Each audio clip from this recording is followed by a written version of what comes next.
All right, here we are with Megan Buer. How are you, Megan? I'm good. How are you? Great, great. I'm super pumped to be here with you. Yeah, I'm so excited. Thank you for having me. Of course. I just spent the last 30 minutes kind of exploring your website and checking out your videos, and I was noting how grateful I was that you had videos on there because it's really, really helpful to Yeah. be able to get to know you and to get to know your work in a deeper way when I can watch something instead of like Yeah. reading this long, Reading long. everything. Yeah. So thank Yeah. you for that. You're welcome. So part of what you share on your website is your story as to how you began to do the work that you do. And you work with a lot of different modalities.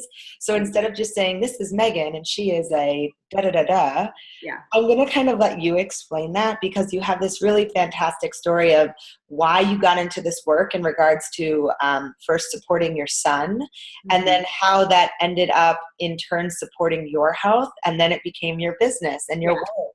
Yeah. So I'd love to hear what work you're doing and how you ended up there. Okay. Yeah, so it's kind of a long story, but I'll try to simplify it. Yeah. So my son was born, he's 10 years old. He was diagnosed with autism when he was 2.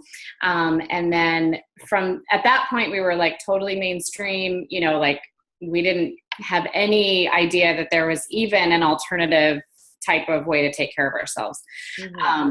But really by, I think, divine intervention, this naturopath kind of dropped into our laps, and all of a sudden, she's muscle testing and she's talking about homeopathy. And I'm like, it was like so new and confusing. And, but he started to get better. And so I was like, okay, there's something to all this stuff. And so then it just kind of snowballed. And, I kind of threw myself into healing him. And, along that very long, exhausting journey, I started to get sick myself. I'd always kind of had some anxiety, but like it just, all these panic attacks started, and it was a Hashimoto's diagnosis, and it was, crazy adrenal fatigue, like not being able to get out of bed, off the couch, just so tired. All these food intolerances, just like one thing after another, just kind of kept coming. And so then I realized like, okay, I've got to start doing this for myself too. So a lot at one time. Yeah. So it was a lot, but it was, I kind of just dove like headfirst into all of this, just researching like crazy, changing our diets and all these supplements and all these doctors and chiropractors and naturopaths and, all these different things. And, what I noticed for me is I kept getting sicker, like despite doing everything right, like everything was perfect. My diet was perfect. And, and I just kept spiraling, and I would get more and more tired. And, at first I kind of chalked it up like, oh, it's, a healing crisis. And that's kind of what everybody was telling me. And it was like, it got to this point where it just wasn't anymore. Like I knew I was getting sicker. And so basically, a friend of mine who was getting certified in the Emotion Code, which is the modality I practice now, she calls me up and she's like, hey, I know you guys are kind of like crazy and up for anything. I need people, I'm trying to get certified. I need volunteers. So can you guys do it? And I was like, sure, whatever. I was like, anything, I don't think anything's going to work anymore. So have at it. Yeah. And it did. So it was really interesting because, this modality, the Emotion Code really focuses on, stress and emotional traumas. Even though I didn't have any sort of emotionally traumatic childhood, nothing like big happened to me, but it's just normal human stuff, was just built up. And finally just releasing that stress on the energetic level was like the piece of the puzzle for me. And we talk about our emotions, and it's kind of like, oh, we'll deal with that, after we get better, then we'll deal with our stress. And then we'll deal with, that past thing that's still bothering me. And it's like, no, that's what's holding you back now. So basically that's really what shifted everything for me, totally changed my health and my family's health. And then I became a practitioner, and here I am. So, And so this is called the Emotion Code. the Emotion Code, yeah. And then I know you also do the Reiki, and you're a health coach, and Yeah. So I do lots of fun stuff. Yeah. I mean, it's like, yeah. And that's where I started blogging, because it was like, I have this Rolodex of like all these things in my head, and I want to get this information out to the world, because, you know, I've been through all of it and I've researched all of it, and I have all this, you know, the emotional health piece, the plant remedies, and the nutrition, and like, let's throw this all together and help people and give them what I wish I would have had 10 years ago, you know, when I was just overwhelmed and struggling, and, you know, so much conflicting information out there, especially in the alternative health world, and fear mongering and stuff. And I was like, this is what I need, you know, let me give people what I wish I had. So yeah, I do lots of fun stuff. And it like gives me goosebumps hearing about it, because what an empowered place for you to be, having had so many years when you were like, I'll try anything. And you were going through all of these, using these traditional practices, and not that they, or conventional, you're using these conventional practices, and there's a time and a place for those, but they weren't working for you. And so then to say, hey, listen, I'm just going to go on this journey and see what I can discover, and be willing to try anything. Like, yeah, I'll try this random emotion code. And now that's your work in the world. So I mean, how beautiful. Yeah. And I mean, most of my clients that come to me, they're in the same exact place. Like they all come to me, they're like, okay, this is like my last resort. Like, I've done everything. I've tried everything. Nothing's working. And like, you know, they're just like, their hands are in the air, and I'm like, you're in the right place. Yeah. I found a beautiful quote on your website, and I would actually love to share it if that's okay with you, because it really spoke to me. I'm just going to pull it up here. And it was a quote by Dr. Bradley Nelson.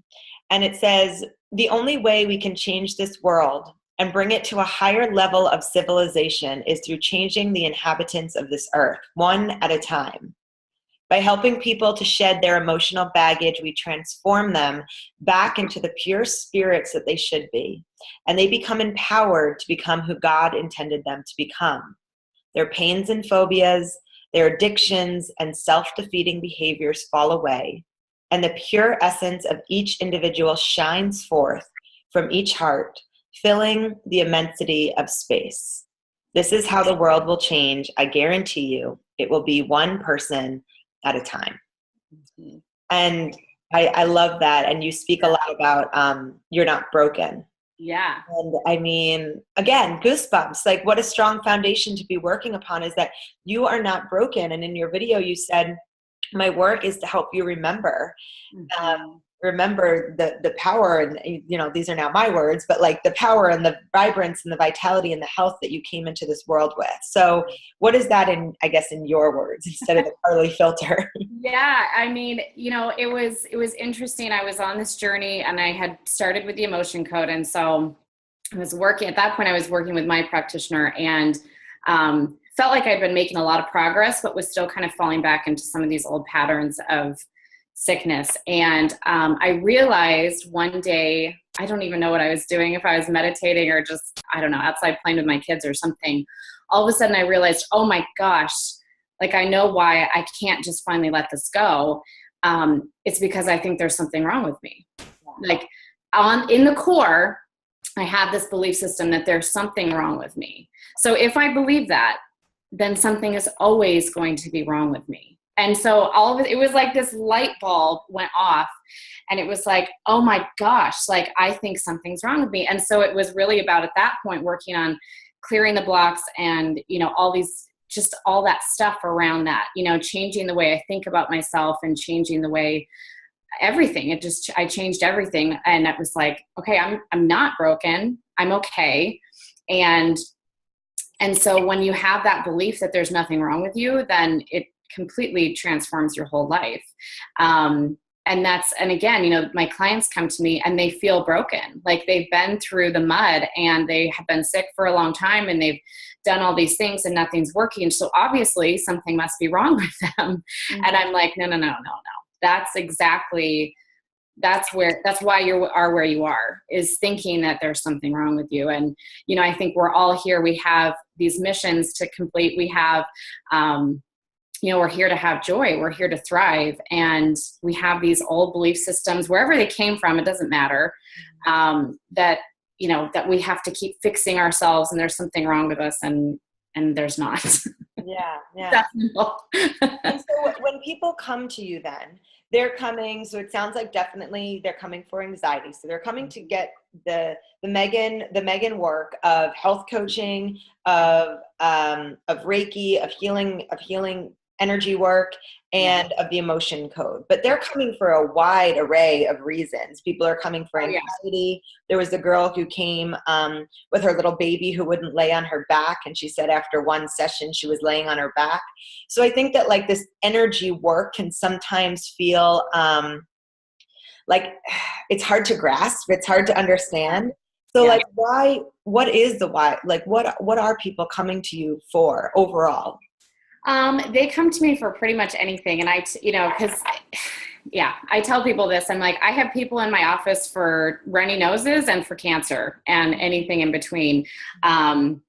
So, I have people that come in on more of an emotional level, obviously anxiety, depression, but also things like relationship problems, financial blocks, business blocks, things like that. But then on a physical level, pain, disease, autoimmune disease, whatever it is.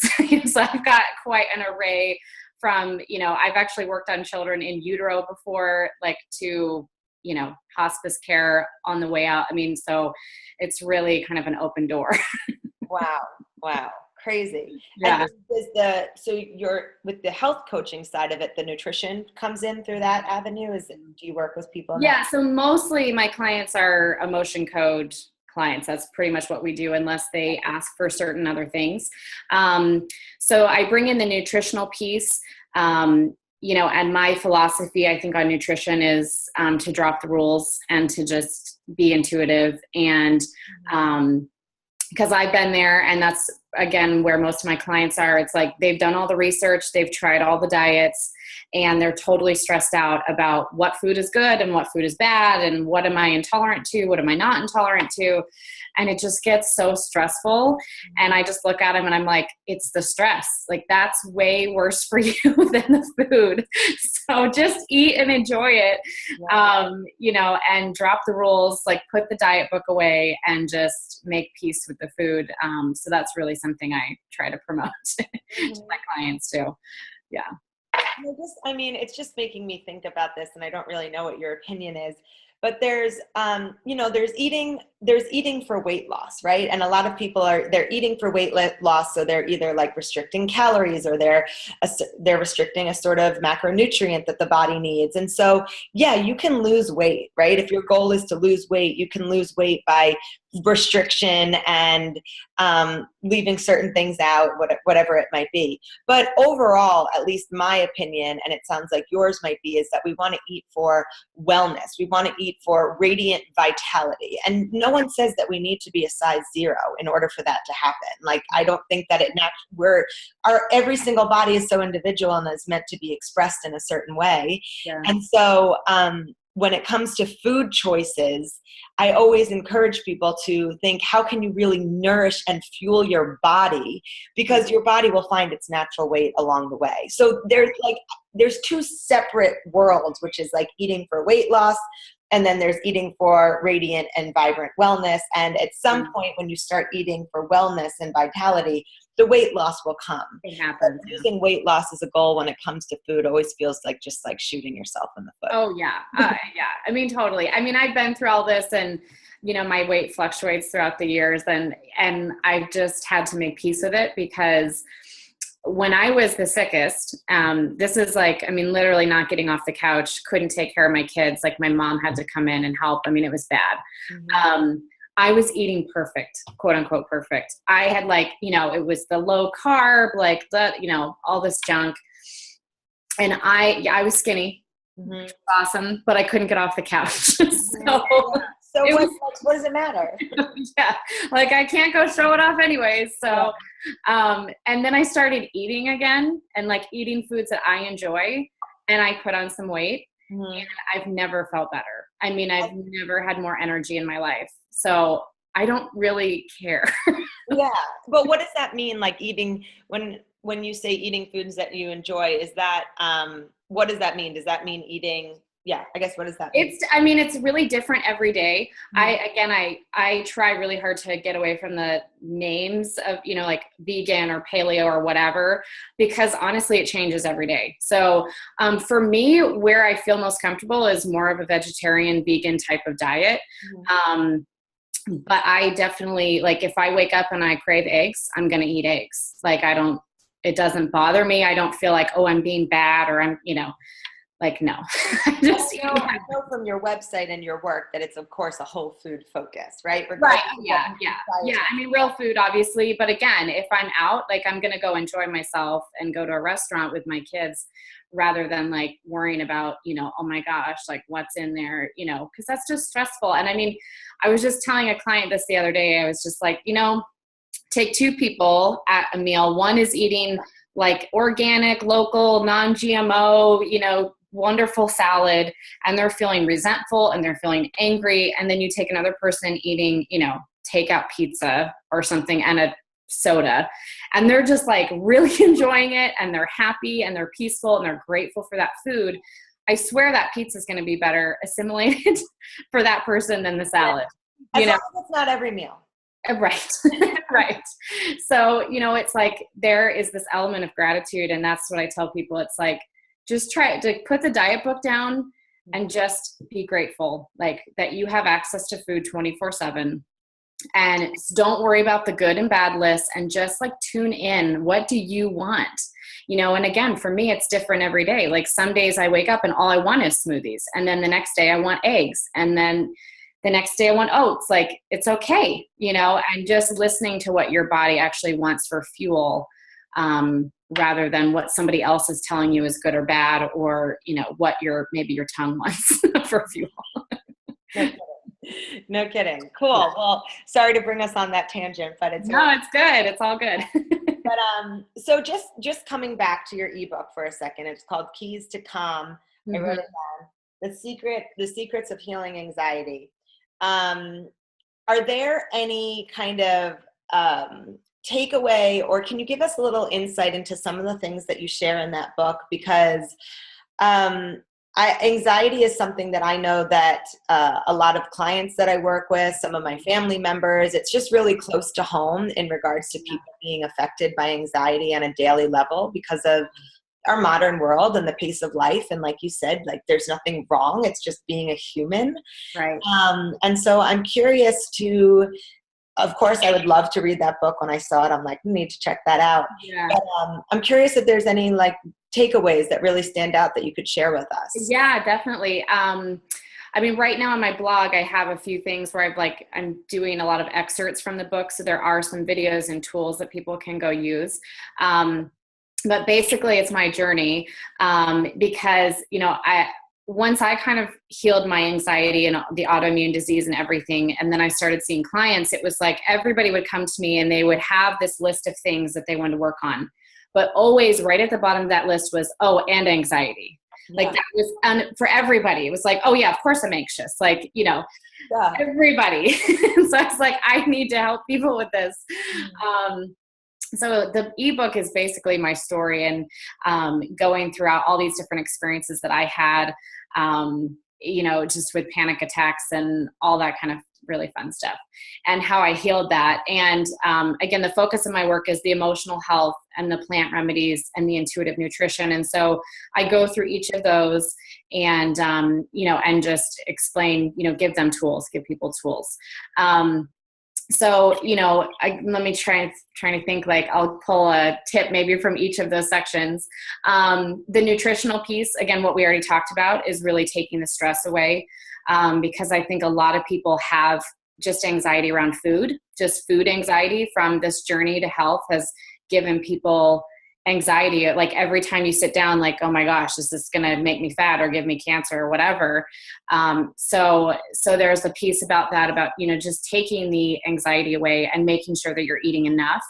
So I go through. And I just want to add one thing to that, which is, and being willing to change. Like, Right. you want to be the healthiest person in the world and be a vegetarian and decide that vegetarian isn't working for you, and live a paleo lifestyle and decide that paleo is not working for you, and still be committed to this still really be committed to wellness. Yeah. But understand that if you chose right now, if you are one of those people who decided to be primal or paleo or vegan and it is not working, choose again. It's the power of being a human being. Yeah. So every single day our bodies are different. Some days you want eggs, some days you want greens, some days you want oats, and we cannot put ourselves in a box. Right, exactly. We're willing to flow with what every day our body's different. We need something different in order to thrive, and being willing as part of this intuitive food journey is being willing to flow with what your body's giving you. Right. I mean, it's totally about taking the labels away and just, being open. Because again, for me, I just remember I was totally committed to this paleo lifestyle. And even though there was something inside of me, again, it's perfect for other people, but for me, there was like something inside of me that was like, I've never liked meat. And I just was like, I don't know, it's just off. And I felt that, but I was like, nope. These like books, they know better than I do. Just keep going, push through. And I just kept getting sicker and sicker and sicker. And I wasn't open. It was like, no, this is it. Like, this is my religion. Basically, like this is what I do. And I was so closed off to thinking for a minute that, oh, maybe this isn't the best choice for me. Like, even if it is for somebody else. So definitely staying open, to, whatever your body needs that day, just tuning in. Like, I tell people, just take a couple minutes before you go in the kitchen and like, just breathe and like stop for just 1 minute and just say, okay, what do I need? Like, instead of just like, I'm on my phone, I'm doing this, I'm like going to go grab something and I'm just going to keep eating. Like, no, just stop and tune in. And, see what your body wants, and it'll give you an answer. Like, you'll know what you need, and then eat that and enjoy it. So when I go through some different like key nutrients that are, critical for healing anxiety, like magnesium and B vitamins, and with some different recipes, and, especially for the magnesium, that's a huge one, I think, for anxiety. Just taking Epsom salt baths is, enough to help calm a panic attack, or even just taking a supplement of it. There's like some easy ones you can throw in your water. Those are really great for before bed to help kind of ease some of that anxiety that might hit when you lay your head on the pillow. So, and then I'm trying to think, the emotional health piece of it. I basically just give a lot of EFT tapping videos to help with anxiety, acute anxiety, chronic anxiety, all sorts of things. But, and there are some some free videos on my website that people can check out. But, so that's one of the main tool that I give. And then another thing I talk about is just getting grounded, and how important it is to get grounded. And, what that means is it's different for everybody, I think. But, for me, I'm always telling my clients, like, just go outside. Like, go outside, take your shoes off for 5 minutes and like go walk around. And I'm like, I know it sounds totally hippie, but like, go hug a tree, literally. Like, go touch something, like pick up a rock and touch a tree and like put your feet in the grass. And, all that healing energy of the earth is going to just neutralize the anxiety, just getting that fresh air in your lungs. It's so simple, but that's the stuff that works. Like, there isn't this huge secret. People, I think, want some like really complicated formula for health, and it's really about taking the stress away. And then once the stress is away, it's stuff like, going for a walk and getting fresh air and eating what you want, whatever feels good. Like, that's it, And knowing how to dance with the stress, even if the stress like stays, if you have a stressful job, whatever it is, even if the stress is there, well, how can you eat and move and play and breathe in order to support that stress, right, instead of letting it allow you to take you down, allowing it to take you down. Mm-hmm. And like, it happens and people think, oh, well, like, you've totally got it figured out. You must not feel stress or anxiety. I'm like, of course I do. Like, I'm a human just like you are, and so they want to know, like, how do you deal with stuff when it comes up? And I just tell them like, I mean, I've got 3 kids. Both my husband and I work from home. Like it's insane over here, like all the time. And I just, keeping my sense of humor is huge, but B, like, if something comes up, if I'm feeling anxious, if I'm feeling angry, whatever, just again, kind of like what I need to do before I eat, just stopping for a minute instead of like, it's there and I'm going to try to distract myself and I'm going to take it out on my kids or whatever. Just stop for a minute and breathe and feel it. And then, just have that awareness. And I tell people, talk to yourself like a child, like speak to yourself like, hey, Megan, I see that you're feeling anxious about this. That's okay. And just like, let it sit there for a minute, like nurture yourself through it and just be aware of it, validate it. And then just say, okay, like, let's go ahead and let this go. Like we don't need to worry about this, get some perspective for a minute and move on, like go back, parent yourself through it, just, it's okay that you're feeling this way. And, that's the biggest piece is that we want to validate that stress, if it's anxiety or if it's anger or whatever it is, validate what you're feeling and just set the intention. Okay, now I'm going to move through this and let it go, and that's it. So yeah. And go outside and get fresh air. The best. The best remedy to sum it all up. Yes, just go outside. It's brilliant. Thank you. I mean, all of that's so helpful. And I really enjoy the fact of, speaking to yourself like a child. You have to think that for years and years and years, someone watched out for you and cared for you and tended to you and wiped your bottom and gave you drinks and fed you. And then suddenly the roles reverse and we're giving all of that energy away.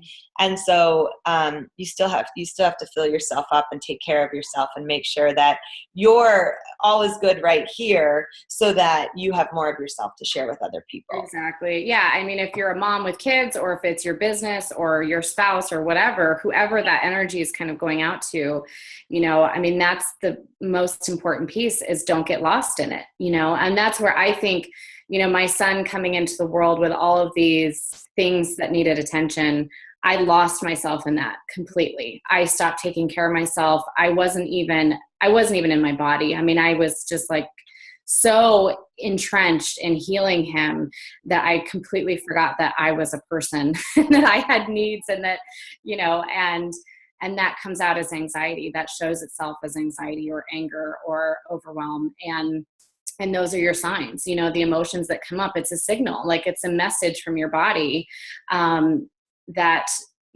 something needs a little bit of a shift here. Like, let's get back on course. And so when you can notice that in the moment and realign yourself, then that's like, you just keep going instead of you just kind of ignore it. And it just keeps going off track. And then bam, we get sick, and then it's like, we have to kind of backtrack. So rather than, if you're off track, you can still get back on track. There's never I've never come across one person where I'm like, oh, well, there's no hope for you. So just move along. You're too far gone. No, they're never, ever. You can always get back on. But, again, like when something comes up, just notice it and be with it and move through it, realign if you need to, and keep going so that you don't end up, off in left field and have to takes a lot of work to get back. So yeah.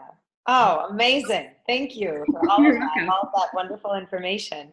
And so just because we are on Coffee with Carly and we need to know what you're drinking. Yes. What's in your cup today? Today, it's kind of like heating up here in Virginia. And so I've got a smoothie. It's just like raspberries and blueberries and chia seeds and I think kale from the garden. I don't know what I threw in there.